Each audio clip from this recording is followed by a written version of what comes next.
One of the reasons that destructive, aggressive anger is so hard to get a handle on is that you try to avoid getting angry. You know it's a problem for you, so you try to ditch it and everything that can lead to it. What I've seen is that this avoidance leads to blind spots for you, where you feel like you go from 0 to 100 in 0.3 seconds, and you didn't even realize you were angry until it was too late. In reality, there are always subtle signals coming from your body that your anger is about to ignite. So to conquer your anger, learn to recognize the subtle signs that it's starting to build so you can do something productive to keep yourself from behaving badly because of it. In this video, I'm going to share the physical, emotional, and behavioral warnings that your anger is about to flare. Then I'm going to give you a plan for what to do when you notice these signs. Finally, your homework.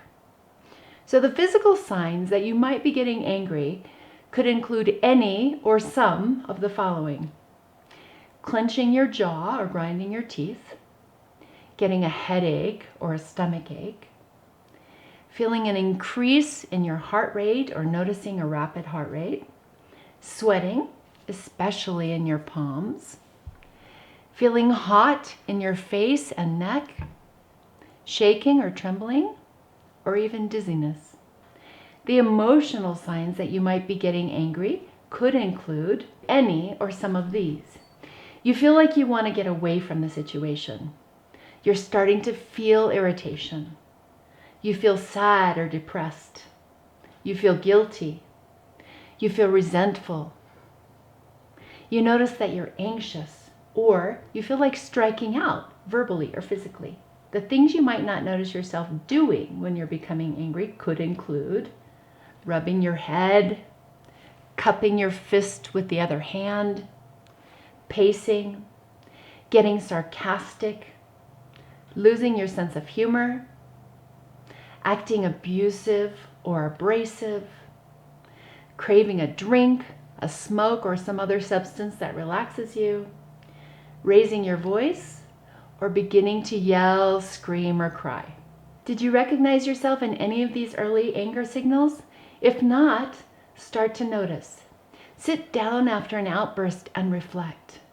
Did you feel or do anything that you can recognize as a signal to take a time out?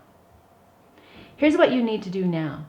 Develop a plan so that once you notice your early warning signals, you can check yourself. And here's how you do that. First, when you start to notice, you stop. It may seem like the last thing you want to do in the moment, but stop anyway. Every time you reinforce your anger by allowing it to take over, your anger response gets stronger.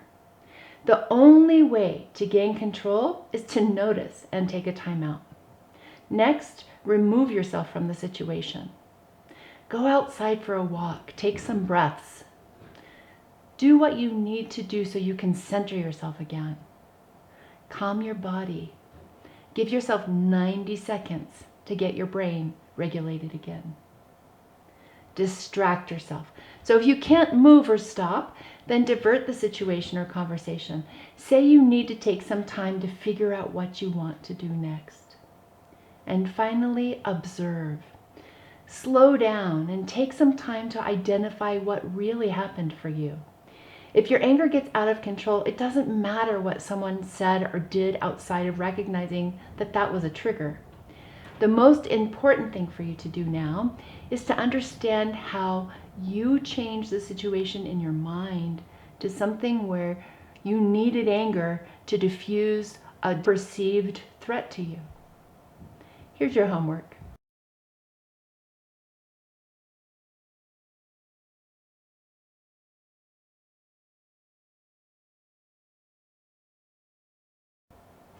I'm Tamara Ridge, the therapist that's been there, helping you heal the anger that comes from childhood trauma.